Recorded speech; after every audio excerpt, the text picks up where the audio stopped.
Welcome. This is another episode of Rebuilding Careers. My name is Bonni Pomush, and it is my honor to be here today with the council member from Costa Mesa, the one and only Don Harper. Welcome to Rebuilding Careers, Don.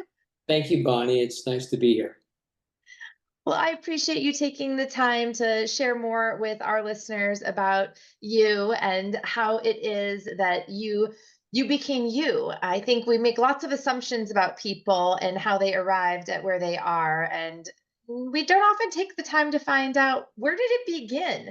So at Working Wardrobes, we often do before and after pictures, Don. I'm going to ask you for a little bit of a before and an after picture. Before today, how did you grow up? What were the beginnings of the man that we know today? I grew up in a very small town, about 8,000 people in Northern California, up by the Oregon border. It was a logging, fishing community, very blue collar. My grandparents both were immigrants who went through the Depression, lost everything in the Depression. My father was an immigrant, and we had really humble beginnings. I know my father slept in a car for 2 months in the city where we grew up while he worked a job to get the money to pay rent. So for us, a job and the basics were fantastic. And so, but my father always told me, mother said, go get a college education. And it's all we heard, my brother and I, as we grew up. And so that was the number one priority, getting a college education. I was the first really family member in our extended family that got a 4-year degree. And Wow, first gen. um, and so it started there. Started with I got it, and people talk about dreams and pursuing your dreams. No, we pursued opportunities to fund and pay for our lives and our basic needs, and hopefully have a family someday. So I pursued a degree in accounting, kind of accounting degree. Not crazy about accounting, never have been. I don't recommend it to anybody, but I learned to do that and do it well, and that propelled my career. I've been involved in 2 startup companies, several turnarounds. I've owned companies, I've owned real estate ventures, and then ended up, because people in the community needed some representation, I ended up running for city council, and I'll just finish 4 years in December of that. So that's how I got here. That's the short version. That's a very concise version, Don, and it's an incredible sort of symbol of the American dream that it sounds like many, my family included, came to this country seeking opportunity.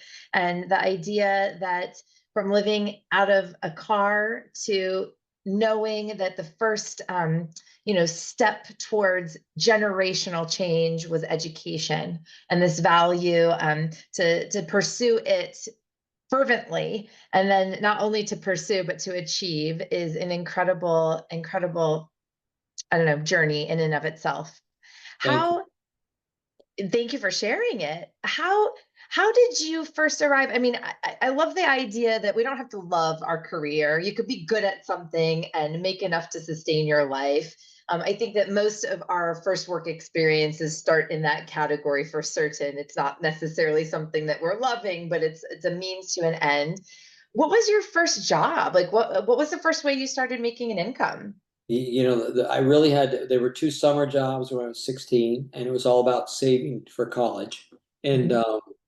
and I worked in the back of a kind of an old decrepit bar in a pizza parlor, and I made pizzas for everybody and anybody. And then I also, on every Saturday, I would go sweep a 5-acre parking lot with a push broom. There was a tractor dealership. I'd leave these big clunks of dirt, and I would go sweep it. And those were the first 2 jobs that I Yeah. had in the summer. So Were there lessons? I mean, those are pretty different, I, industries. What were some of the lessons that you learned from those early career experiences? I didn't like the blisters on my hands from sweeping, from pushing the broom. I didn't like that. The pizza parlor job, I got some free pizzas, but overall, I learned that these are not jobs I want to do long term. Yeah. It's So hard work, really hard work. it's hard work. You have to and you have to be nice to customers at the pizza parlor. You have to get up, you have to show up. It was a one-person pizza parlor, so it was either me or nobody when I just didn't show up. So yeah, I Mm. learned a good lesson there. I learned a lesson of showing up for sure. That is a really big lesson, especially when maybe it's you don't see yourself as that important, and then all of a sudden you are the pizza maker. There are no pizzas without you. I don't know if it was that serious, buddy, but I hear you. That's very nice. I'm definitely So, getting some pizza for dinner.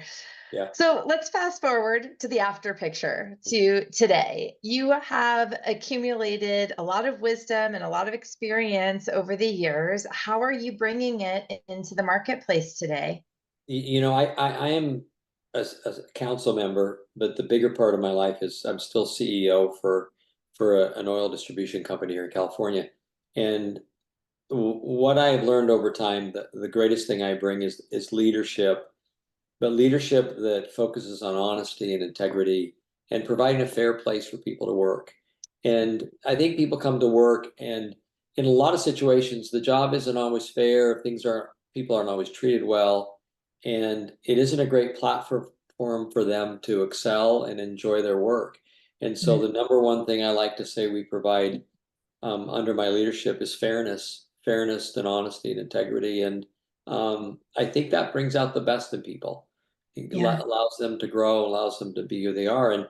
And but the one focus we always have where I function as CEO is your family is first. We have a job for you. Do your job.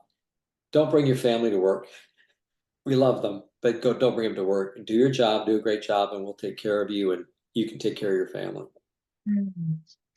That's an incredible, I love the boundary and also this real understanding. I'm almost taking that back to your family story, that it's really, what is it all for? And I'm guessing that your parents were not just thinking about you, but about the generations to follow. And similarly, you're not just thinking about the company today, but tomorrow and in decades to come, and how will it be built to last? I hope so. There's a way that we are partnering to create transformations that are built to last. And part of that is through this Working Wardrobes mission. We literally help people be better versions of themselves. We give them a guide to create a roadmap that they can follow to achieve their dreams, whatever that career goal is. And we do it by eliminating barriers, one by one, whatever's in the way. And then we literally add in what I think about as intellectual property, right? Things that you take with you no matter where you go. Could be in any industry, any occupation, soft skills. There's something in you, Don, that is speaking, I think maybe from the heart and the mind, about why Working Wardrobe's mission is so important in the world today. Would you share with us why this mission, why you care so deeply about it? Well, what you just said is really important. Is you're trying to prop people up to be the best version of themselves they can be, and they've got to get in the door first. They've got to get that first job, and how we present ourselves. Nobody ever trains you to do that. You Mm. just kind of wing it, and you hope you got it right, and you hope your family member or grandparent or somebody in your life showed you how to do it. And what you're trying to do is at least break that barrier down and get them in the door, and then they become productive members of our community, and they build themselves some you know economic viability, and they have some dignity, and they have some pride in what they do, and they realize they can accomplish good things. So Mhm. it's really when you came and spoke at our council meeting, I thought this is the kind of charity I'd like to support. This is the one that can be exponential benefit. It's not just a handout. Yeah. It's more than that. And I really appreciate what you Yeah. do. Oh, thank you. It's because we have people like you who care deeply about uplifting our fellow humans' experience on this journey in a sustainable way that we are able to do this work. And Don, you made a big decision that I would love for you, if you don't mind sharing it right now. What did you decide to do with your salary as a council member? Well, I always said that I never ran for political office for the money. It wasn't it for that. And if you ask any politician, are you doing it for the money? They're going to say no. So I thought to myself, how can I demonstrate that I'm being honest about that? And then the only way to do that was to donate the full 4 years compensation to charity. And yours was one of them. And it was a really easy decision. There's a lot of good charity. Well, I should say there's a lot of charities out there. There are not a lot that are well run, just like in Sure. business, Mhm. not a lot. But I thought, and I did some research, yours seemed well run, professional. You represent them really well. And that's a sustainable organization that I like to support. Yeah. Don, I thank you on behalf of the people that will be touched by this mission as a result of your donation. And I also want to challenge more people to be like you and take stock in what it is that we can invest in our fellow person that might not just transform their life, but the generations to follow. In addition to the right now, I think about we'll reach over 5,000 people just this year. But every one of those people has a network of people that they're in concert and connectivity with. And when we change one part of a system, the whole system changes. So I don't think it's too far of a stretch to say that we're changing the whole world. We're just doing it one person at a time. And it's going to take a while. Yeah, that's what it takes. Well, I hope you listeners accept the challenge, maybe the invitation from Don Harper to also think about how you can make a donation that will transform a life. We're going to take pause from this episode of Rebuilding Careers with Don Harper. We'll be back in just a minute.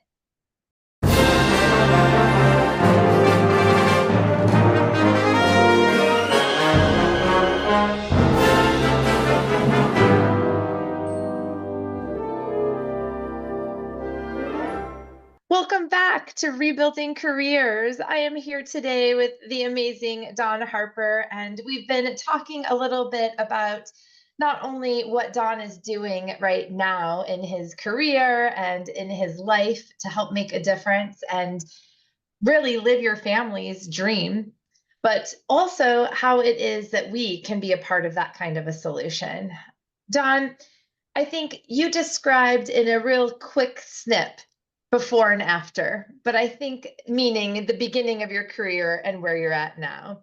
But I would imagine life was not always on easy streets. I would imagine that you have faced challenges and barriers along the way.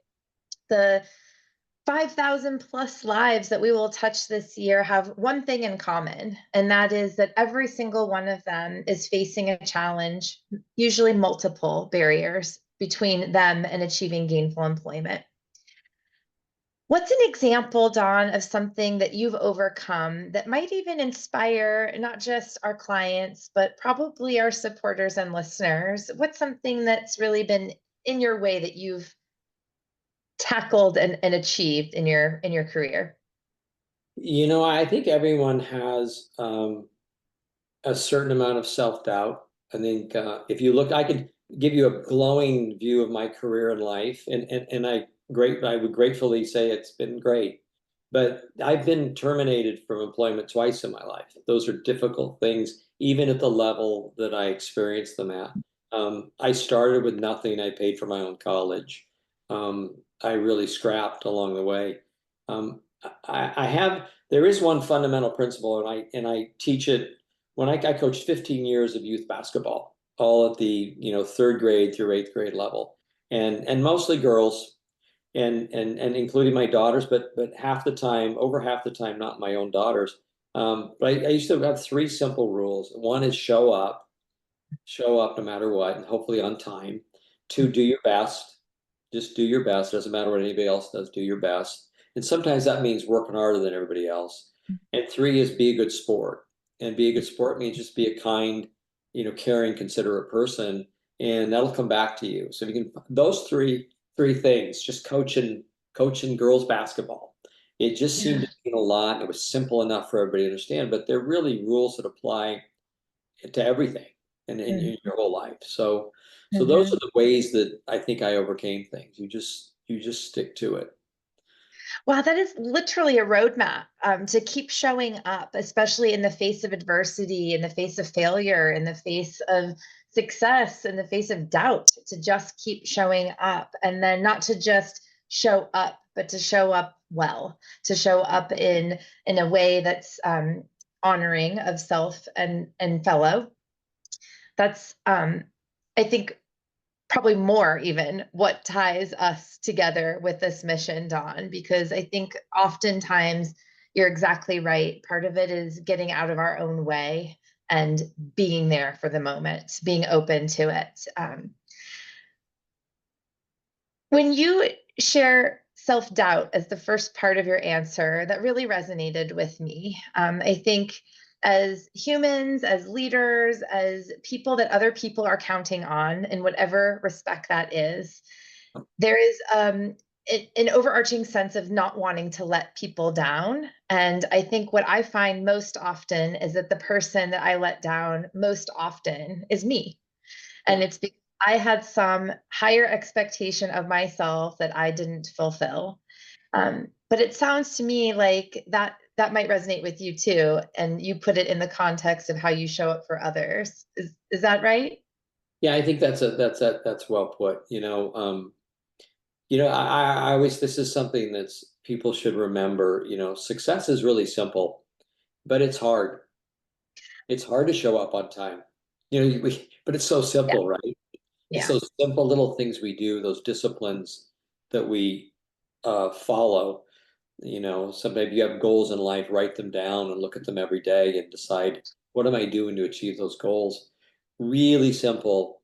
Very few people do it. But Mm, if you want to achieve beyond, the 95% or above average, you got to do more than those below average people are doing, or that other 95% are doing.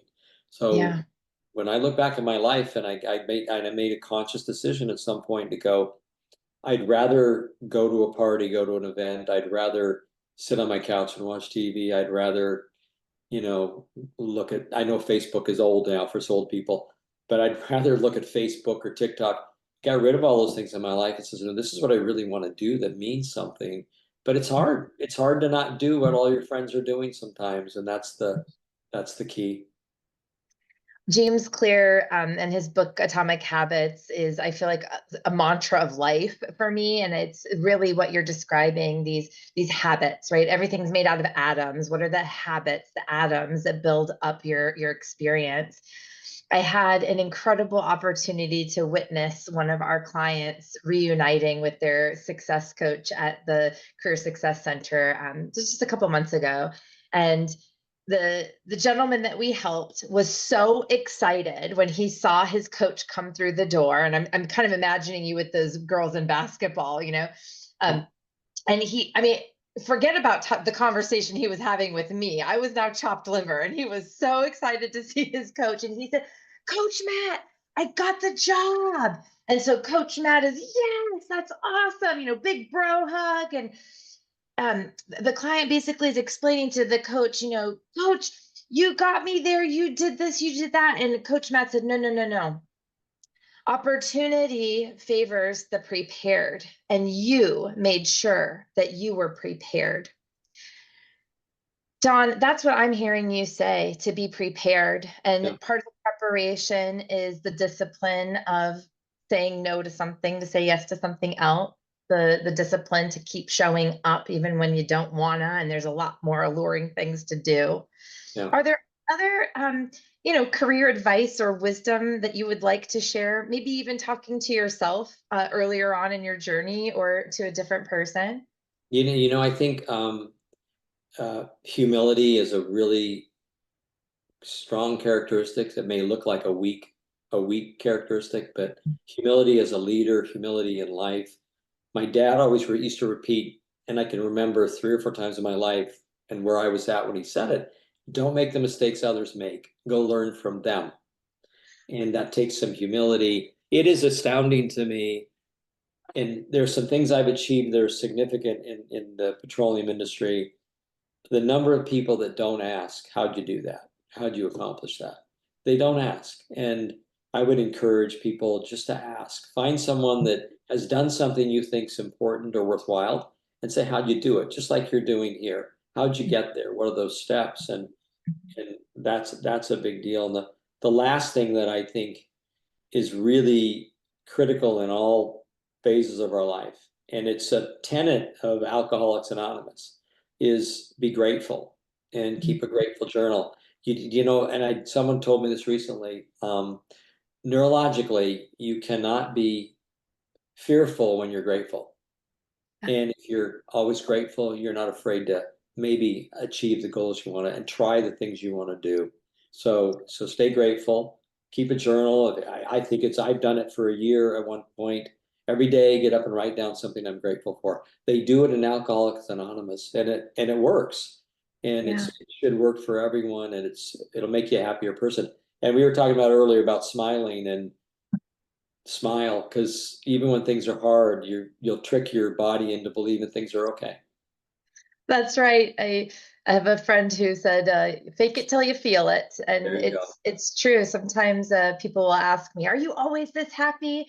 And my answer is, "No, I'm not always happy, but I want to be." Yeah. Reading a book too about resilience, and that, happy people are just able to do exactly what you're saying, be able to focus on what's good, to, you can acknowledge the mistake, the failure, the thing. It doesn't mean that it didn't happen, but maybe to focus on the lesson, or to focus on, now that option's eliminated, now I'm going to look over here, that it's one Yeah. step closer. You're just in your life, in business and interviews, a grateful person, love to talk to them. Smiling person, love to talk to them. The Yeah. opposite of that isn't great. So just walking in a room, walking in the grocery store, getting a cup of coffee, whatever you do, it's a Yeah. great foot to put forward. Totally, totally. And I appreciate, Don, the reminder about daily gratitude. It's a different kind of an inventory. I used to be in the sort of bad habit of thinking about what I did not accomplish in the day. Right. And I've really shifted my mindset to not even think about the to-do list, because it's going to be there even after I'm not here, but to focus on, how did I show up with people, and how did I interact with people? And if I'm proud of the way that I handled myself and the way I showed up, then that was a good day. Yes.